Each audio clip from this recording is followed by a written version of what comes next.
Paz e graça. Hoje o nosso estudo está no livro de Apocalipse, o livro da Revelação, no capítulo 2, agora a segunda igreja das 7 igrejas que Jesus diz para o apóstolo João escrever, mandar a sua mensagem. E ele diz então a igreja de Esmirna, que significa mirra. E sobre a cidade de Esmirna, também era uma cidade portuária, de grande movimento. Também temos ali uma igreja perseguida. Esmirna é conhecido como a igreja perseguida. Uma perseguição ferrenha que iniciou-se por volta do ano 100 e vai até para o ano 330 aproximadamente. Cerca de 2 séculos de perseguição à igreja. Perseguição ferrenha. Estima-se que nesses 2 séculos, cerca de 5 milhões de cristãos morreram. De todo tipo de morte cruel que a gente possa imaginar. Animais eram trazidos da África para fazer parte ali da arena dos jogos, do espetáculo, né, para os gregos, para os romanos. Eram tragos ali animais e o espetáculo era famílias, homens, mulheres, crianças que ficaram firmes na sua posição quanto ao cristianismo, quanto a seguir Jesus. Então, cerca de 5 milhões de cristãos foram mortos nessa estimativa de 2 séculos. Se fosse fazer esse cálculo nos dias de hoje, porque a população de hoje é cerca de 8 bilhões de pessoas aproximadamente, seriam cerca de 100 milhões de cristãos mortos. Só que a igreja perseguida dessa carta ainda continuou e ainda continua nos dias de hoje, em países onde o evangelho é proibido, é perseguido. E ele diz então, ao anjo da igreja de Esmirna, escreva o seguinte: esta é a mensagem daquele que é o primeiro e o último, que morreu e tornou a viver. Olha como que Jesus se apresenta com confiança, dizendo: eu sou o primeiro e o último. Não há outro como Jesus. Eu sou verdade. Estive morto, mas hoje vivo.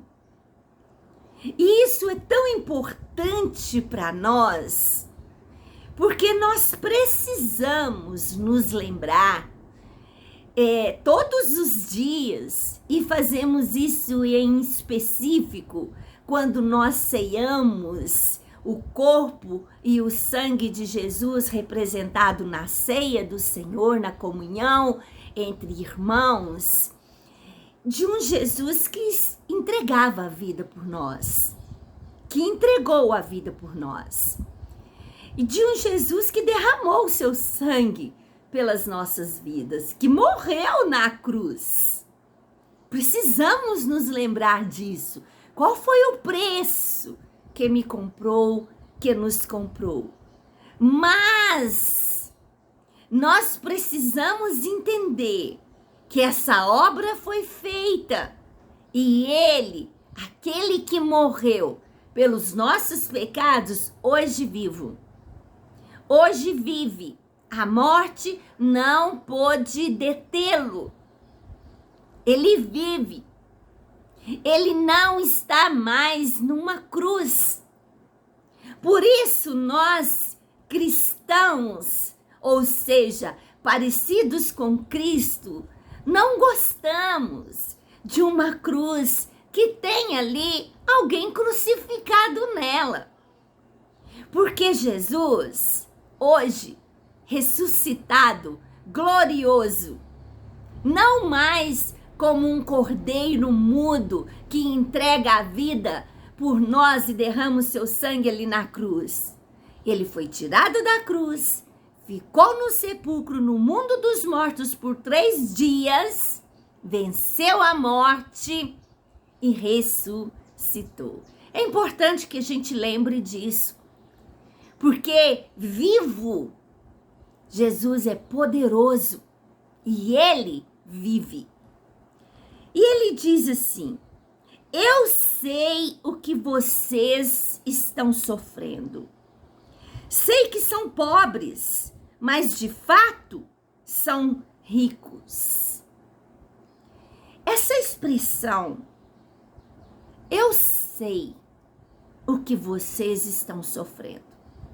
Quando Jesus está dizendo isso à igreja perseguida, quando Jesus está dizendo isso para a igreja agora, do nosso presente século, para as nossas vidas, ele está dizendo para mim, ele está dizendo para você. Eu sei, disse Jesus, diz Jesus, o que você está sofrendo. Isso implica que Jesus tem interesse.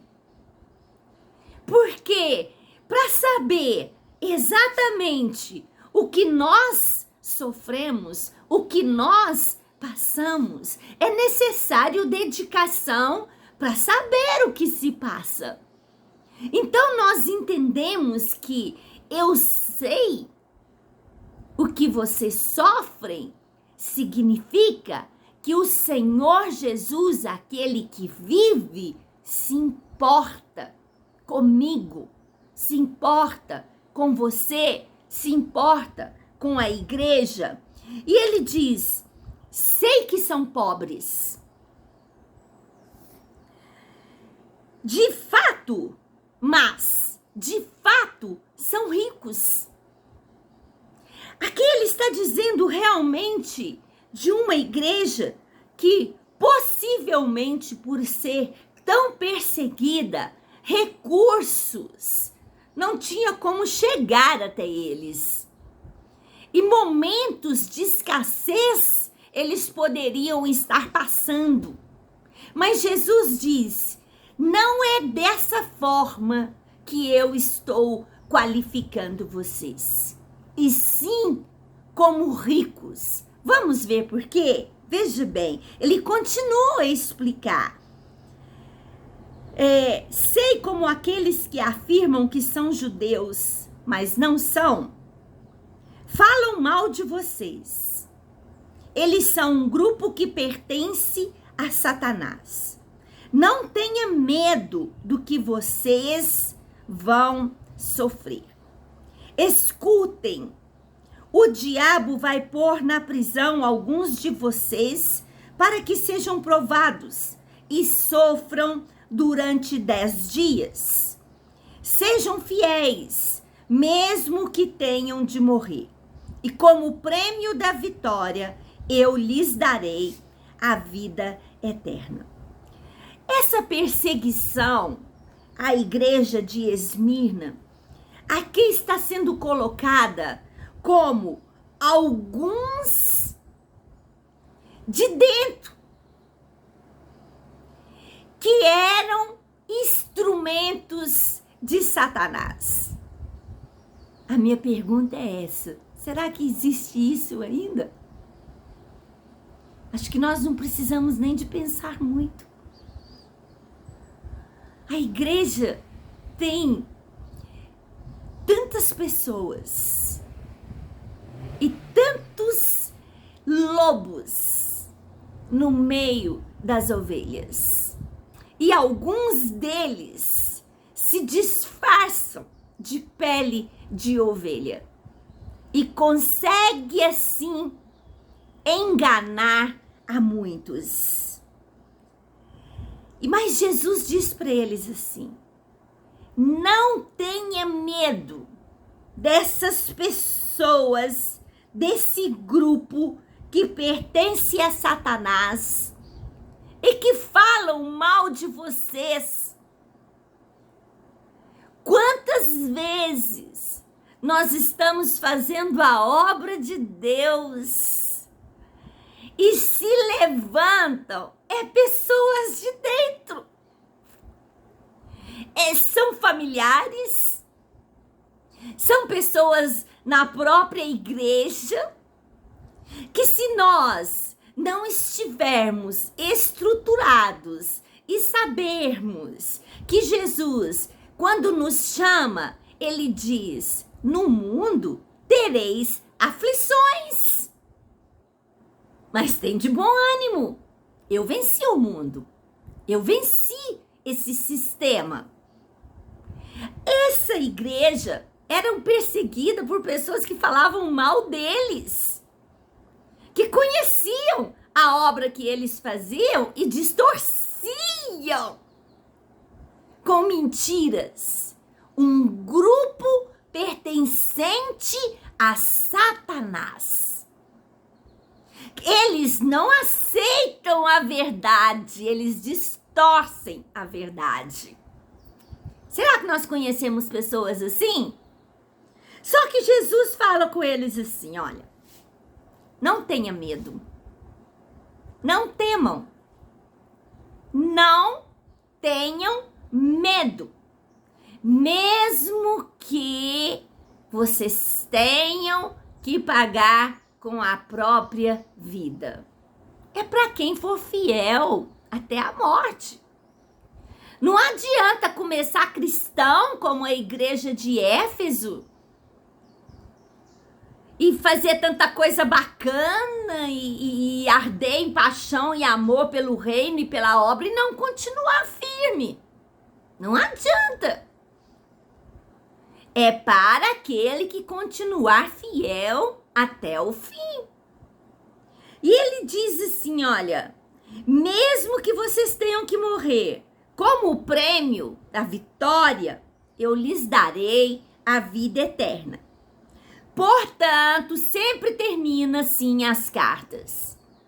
Portanto, se vocês têm ouvidos para ouvir, então ouçam o que o Espírito de Deus diz às igrejas.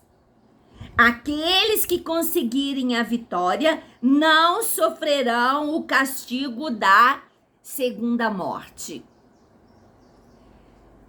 Uma coisa que eu quero falar a respeito da igreja de Esmirna. Nós não ouvimos Jesus dizer: uma coisa eu tenho contra vocês. Essa igreja perseguida, quando recebe essa carta, é elogiada e é assim consolada e também é incentivada a não ter medo. Mas não se fala nada contra essa igreja. Nada. Mesmo mediante perseguição, nada. Quantos saem da igreja, deixam o caminho de Jesus, eu costumo dizer, por um foguinho de isqueiro, uma faísca de isqueiro. Nem é um fogo, nem é grande coisa, Na verdade, parece que estava buscando, investigando uma oportunidade para cair fora.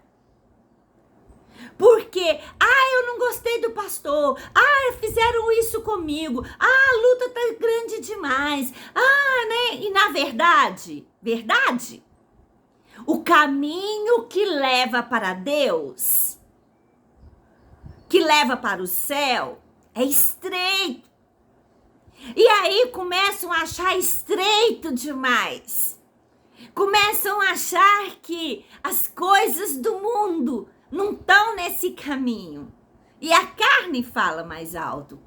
E deixam o caminho por uma faísca de isqueiro. Enquanto hoje mesmo tem pessoas morrendo, entregando a sua vida por amor a Cristo, por amor ao Evangelho. Fica essa palavra para nossa meditação.